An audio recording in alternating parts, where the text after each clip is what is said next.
Morning, everyone. Morning.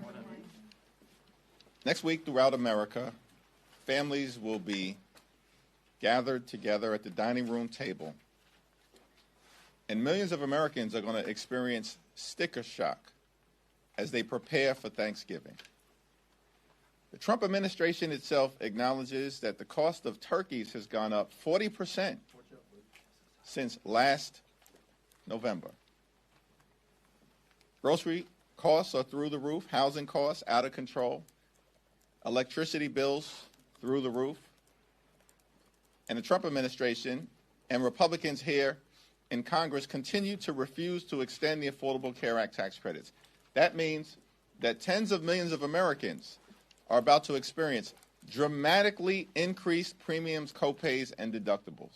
In some cases, health insurance costs are going to go up $1,000 or $2,000 per month. We have a cost of living crisis in the United States of America, and Donald Trump and Republicans haven't done a damn thing about it. In fact, costs aren't going down, costs are going up all throughout America, and the Trump tariffs are costing everyday Americans thousands of dollars in additional expense per year.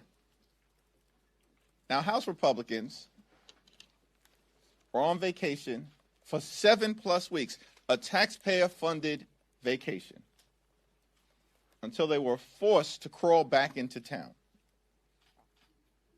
We have a week of legislative session that began on Monday and will last until Friday. And House Republicans haven't brought a single bill to the floor that actually addresses the high cost of living in the United States of America.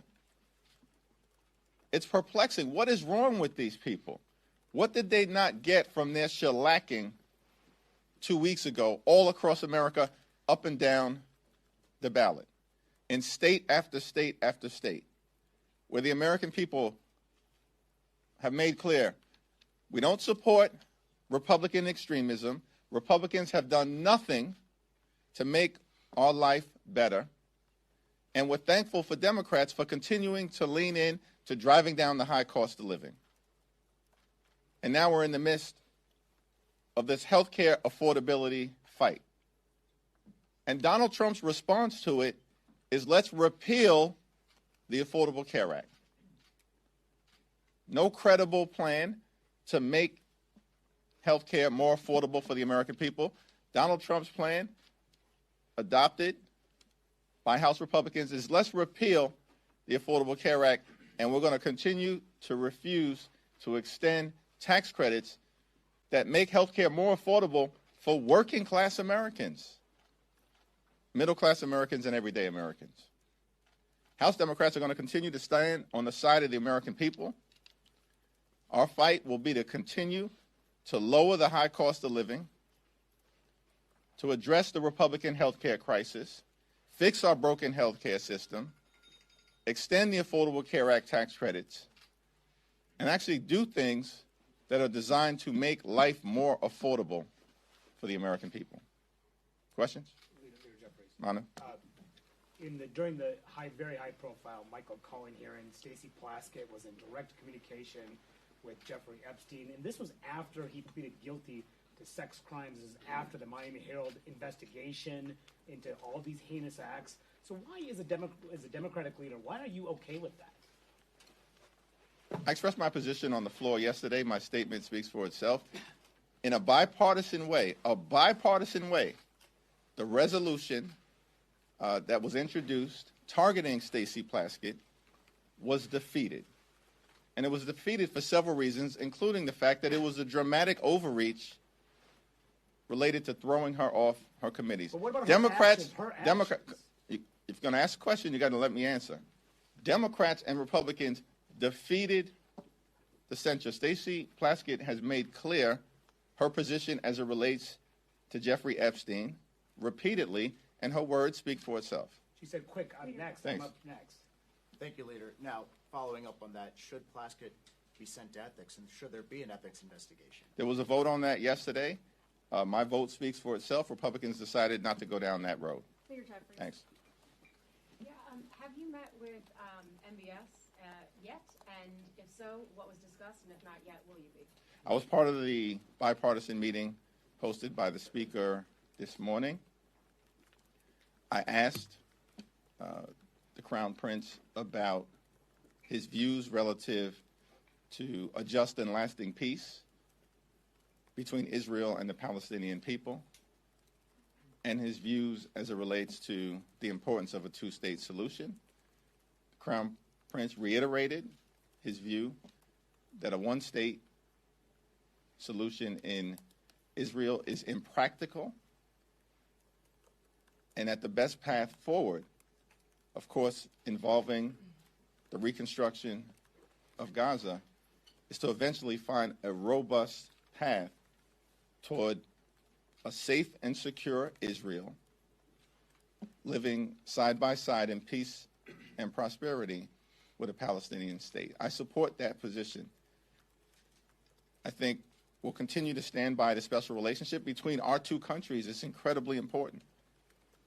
But as we move forward to find a path toward a just and lasting peace, ultimately, it has to involve a safe and secure Israel, living side by side in peace and prosperity with a Palestinian state, where the Palestinian people can realize their aspirations for dignity and self-determination. Crown Prince reiterated what he has said publicly, his commitment toward finding that path forward. And was Jamal Khashoggi mentioned at all in his murder? It wasn't mentioned in the conversations that I was a part of throughout the meeting. Leader Jeffries. Thank you, Mr. Leader. Leader Schumer told reporters yesterday that he consented to adding the Senate phone records provision that the House will vote on tonight to repeal. He said that he wants to make sure that at least Democratic senators were protected from Bondi and others who might go after them later on. Were you previously aware of Schumer's consent, and what's your reaction to it given your opposition to the provision? No, and I haven't had the conversation with Leader Schumer. What I can tell you is that during the Rules Committee that House Republicans had last week, they expressed their outrage. Republicans expressed their outrage at this Republican senatorial slush fund that was put into the spending agreement that they all voted for, notwithstanding the outrage that 8 Republican senators have basically built into law a slush fund that will give those senators millions of taxpayer dollars. That's special treatment for United States senators in the Republican Party, part of the bill that they all voted for last week. Now, later on today, we're going to be voting on legislation to remove that Senate slush fund that benefits 8 Republican senators. But apparently there's no agreement between Speaker Johnson and Leader Thune that the Senate Republicans will take up that provision, which reinforces the point that everything that House Republicans do is for show. It's not serious. It's not designed to get an end result. And that's why Republicans are suffering all across the country, why the American people, the overwhelming majority of the American people, know that the country is moving in the wrong direction, that the economy is broken, that the Republican control of the House, the Senate, and the presidency has been a disaster for the American people because everything House Republicans do is for show.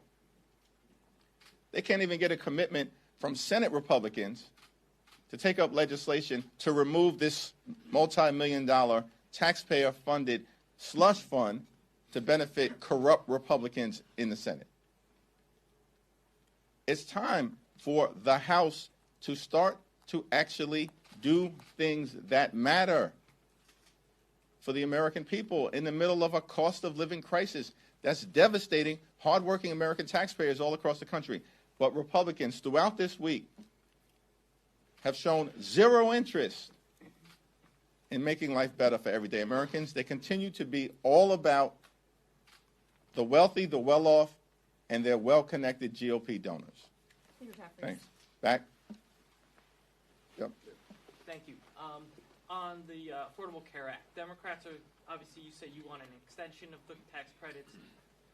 President says he won't sign that. Senate and House Republicans are talking about various other alternatives.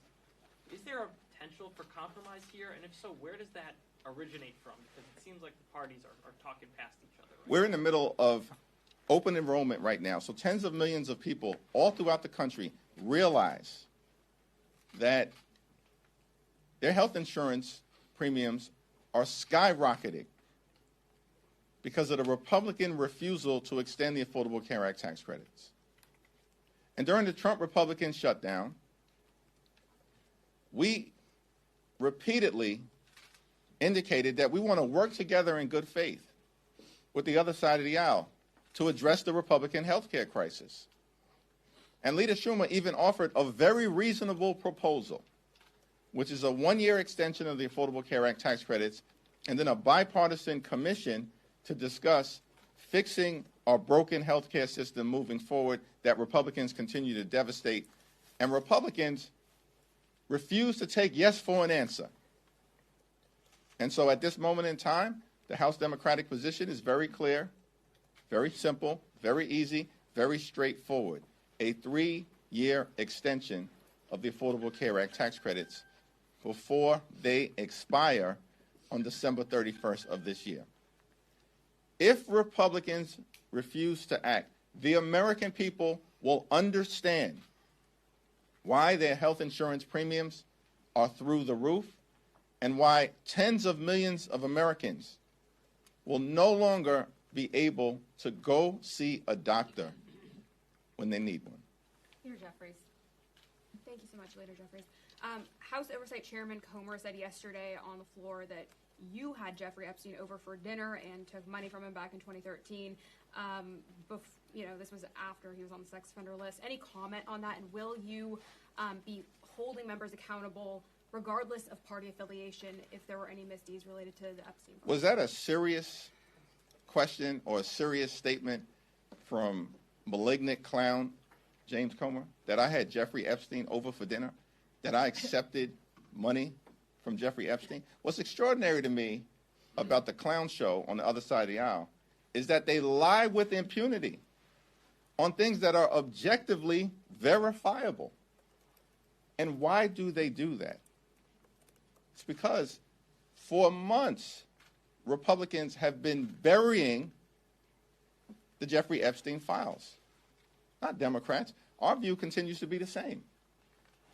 We want to make sure that what the survivors have asked for, which is full and complete transparency in order to bring about accountability, actually happens.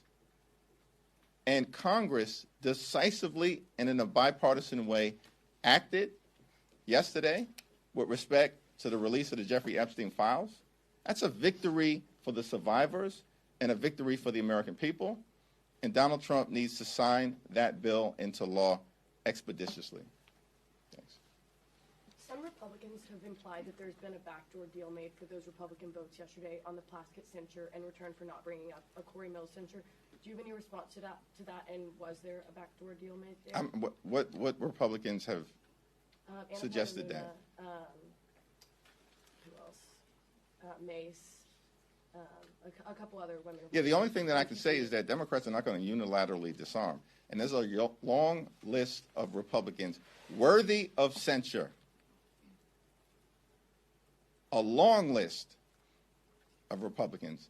Not enough time in the legislative calendar if Republicans want to go down this road of censuring members or throwing them off committees. Thanks. Back row. Thanks. A couple months ago, you had done an event downstairs with Jared Golden to promote a discharge petition on restoring some collective bargaining rights for federal workers. That discharge petition hit 218 on Monday. I'm just wondering what happens now. Do you anticipate that will be called up? Will there be a vote on that bill in December?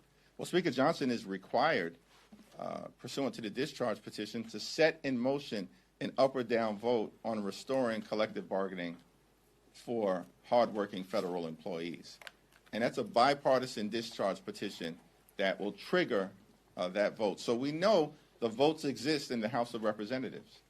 But this is another example of Republicans attacking hard-working American taxpayers, working families, members of organized labor, everyday Americans and middle-class Americans who benefit from union involvement and union participation and collective bargaining against powerful interests across the country. The House Republican majority has been a complete and total failure. They have failed the American people. Life has not gotten better, despite all of their promises to lower the cost of living on day one. Costs have not gone down. Costs have gone up. And the American people know it's because of failed Republican policies. Thanks. Thank you, Leader Jeffries. Throughout shutdown, you really emerged on national stage, and President Trump didn't hold back his attacks. I know this may sound perhaps counterintuitive, but did this give you perhaps more confidence that he sees you as a strong opponent, the one who can move the political needle, and do you consider presidential run 2028? Well, I appreciate you suggesting that throughout the shutdown I emerged on the national stage. I think my mother has done a good job of circulating talking points in that regard. But this fight was always about the American people and putting the American people first. And we're going to continue to lean into that fight, to lower the high cost of living, to fix our broken health care system, and to clean up corruption. In the Congress, that is going to start with making sure we prohibit stock trading by members of the United States Congress. And of course, we've got to deal with corruption within the Supreme Court and in the administration, the most corrupt administration in American history. Our focus on the non-governmental side will continue to be taking back control of the United States House of Representatives, because that's the most significant thing that can be done to begin the process of ending this national nightmare that has been visited on the American people by Donald Trump and Republicans. And Democrats are going to take back control of the House of Representatives. And we're going to do so decisively. This whole notion, it was always a fantasy. Some people bought into it. This whole notion that Republicans were going to be able to gerrymander their way into rigging the midterm elections, and Democrats in the House were just going to unilaterally disarm, roll over, and play dead was a fantasy. And I told that to Mike Johnson months ago, directly. This is not going to end well for you. Told that directly to Mike Johnson, early, when it was suggested that Texas was going to move aggressively. Because they must have us confused. We recognize the urgency of the moment. And in state after state, we will continue to decisively and forcefully respond, as we've done. In Texas, in California, we're doing it now in Missouri, on the ground, in Virginia, in Illinois, in Maryland, litigation in New York, pushing back against their efforts in red states throughout the country, and of course, with a decisive legal victory in Utah. So our focus is on making life better for the American people, stopping this Donald Trump-inspired effort to gerrymander the national congressional map in order to rig the midterm elections. They started this redistricting fight. We will end it. And that's the reality that extreme MAGA Republicans are confronting right now. That being said, just to follow up on that, though, in light of the Texas ruling yesterday, do you worry at some point some of your counter efforts could also be invalidated? The Texas congressional map that was racially gerrymandered in violation of the law was declared to be unconstitutional in an opinion written by a judge appointed by Donald Trump who centered that opinion on the corruption and the incompetence and the clear racial motivation of the Department of Injustice. That's the reality of that decision in Texas. It was clear as day that Donald Trump and Republicans violated the 14th and the 15th Amendments of the United States Constitution. And then they jammed that gerrymandered map down the throats of the people of the great state of Texas in the dead of night. In California, it was a democratic process that ultimately was presented to the voters in the form of Proposition 50. And I'm thankful for the leadership of Governor Newsom. The congressional delegation in California did a tremendous job with respect to the leadership that we saw from everyone. Nancy Pelosi, Pete Aguilar, Zoe Lofgren, incredible job, but everyone in the delegation, and of course working with our partners in the state legislature, they intentionally leaned into a democratic process that also ensured there was strict compliance with both the Voting Rights Act as well as the 14th and 15th Amendment to the United States Constitution. Very different process. And so the litigation that has been filed, or at least threatened, by the Department of Injustice against the California map is frivolous. And by the way, these people at the Department of Justice are both corrupt and incompetent. So much so that they detonated their own gerrymandering efforts in Texas.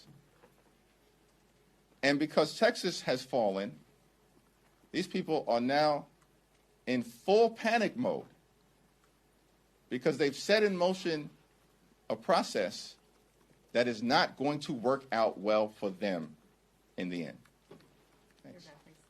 Thank you, Mr. Leader. You said just a moment ago that there's a long list of Republicans worthy of censure. Nancy Mace is going to be offering a privileged motion to censure Corey Mills later today. How do you plan to vote on that resolution, and will Democratic leadership be whipping your caucus for this vote? We haven't had a conversation about the resolution because we haven't seen the resolution, so I'll have to take a look at it. Thanks. Yes? President Trump has been posting on social media recently about health care, specifically saying that the only health care he will support is sending money directly back to the people. Has anyone from the White House or Republican Party approached you or anyone else in the Democratic Party about a specific plan? No, there hasn't been a single bit of outreach from Donald Trump or the White House about confronting the Republican health care crisis because they're not serious about it. It's not even clear to me that Donald Trump understands how the Affordable Care Act tax credits operate, because hardworking American taxpayers currently have the option to either utilize the tax credits on a monthly basis to lower their health insurance premiums significantly, or take the tax credits in connection to the filing of their taxes at some point on or before April 15th. The money can already go directly to the taxpayer. So Donald Trump has zero idea of what he's talking about. This is all fantasy. It's all political theater from Donald Trump. He's got no interest in making health care more affordable for the American people. And by the way, this is the same group of folks, House Republicans, who have literally tried to repeal the Affordable Care Act more than 70 different times over the last 15 years. This is the reason why in public opinion survey after public opinion survey, before the Trump shutdown, during the Trump shutdown, and after the Trump shutdown, the American people overwhelmingly trust Democrats to deal with fixing our broken healthcare system. Thank you. Just to clarify and a follow-up question on the James Comer accusations, are you saying that your fundraisers never solicited money from Jeffrey Epstein in exchange for a meet and greet? Because he's saying that there's emails proving that. I have no idea what James Comer is talking about in terms of anything that any prior consultant may have sent. I had no idea about that either. But James Comer apparently made the representation on the floor of the House that I sat down with Jeffrey Epstein, had dinner with Jeffrey Epstein, have contributions from Jeffrey Epstein. He's a stone-cold liar, and James Comer knows it. This is all part of an effort to try to deflect from their failures as a House majority to deal with the issues of importance to everyday Americans, and, of course, to the fact that Republicans have been running a pedophile protection program for the last several months until the survivors, partnering with a handful of courageous Republicans led by Representative Massey, partnering with Representative Connor, and House Democrats forced Donald Trump, forced Mike Johnson, and forced the Republicans to capitulate so that the American people could have the transparency that they deserve. And just a quick follow-up, do you regret that Stacey Plaskett did what she did, and is that something that you would tell other Democrats not to do in the future? I think that Stacey Plaskett has spoken extensively on this issue, and I'll let her words speak for themselves. Thank you. Following up on ACA, I know you mentioned your position of the discharge petition for the 3-year extension, but what about something like the Kevin Kiley, Sam Ricardo, the bipartisan bill that it's a 2-year extension, it adds income taxes, a couple other conditions. Is that something that leadership could get behind? Yeah, the House Democratic position right now, supported by the overwhelming majority of House Democrats, is a 3-year extension of the Affordable Care Act tax credits. Now, Republicans have repeatedly been given the opportunity to take yes for an answer and to address this health care crisis that they've created, which includes but is not limited to the largest cut to Medicaid in American history. That's what they did in their one big ugly bill. And as a result of what Republicans have done, hospitals, nursing homes, and community-based health centers are closing all across the country, including in rural America. This is devastating everyday Americans. And at the same period of time, Republicans set in motion a possible cut to Medicare. They're going after the Centers for Disease Control, $1.7 billion cut to the CDC. That will be the largest cut in American history. In this appropriations process, that's what Republicans are trying to do. They also want to enact the largest cut, about $500 million, to the National Institute of Health. That will be the largest cut in American history. And on top of all of that, Republicans continue to refuse to extend the Affordable Care Act tax credits, jeopardizing the health and well-being of tens of millions of Americans. Mike Johnson has said he's got no interest in dealing with this issue. There's no urgency. We're back this week full-time. He's done nothing. No bills, no discussion, no outreach. Why? Because Republicans aren't interested in making life better for everyday Americans. Republicans, like they did in their one big ugly bill, largest cut to Medicaid in American history, ripped $186 billion in SNAP funding from hungry children, seniors, and veterans. And why did they do all of that? To provide massive tax breaks to their billionaire donors, which they made permanent. But now Republicans can't even find a dime or the time of day to extend the Affordable Care Act tax credits for tens of millions of working class Americans. Shame on them. Thank you.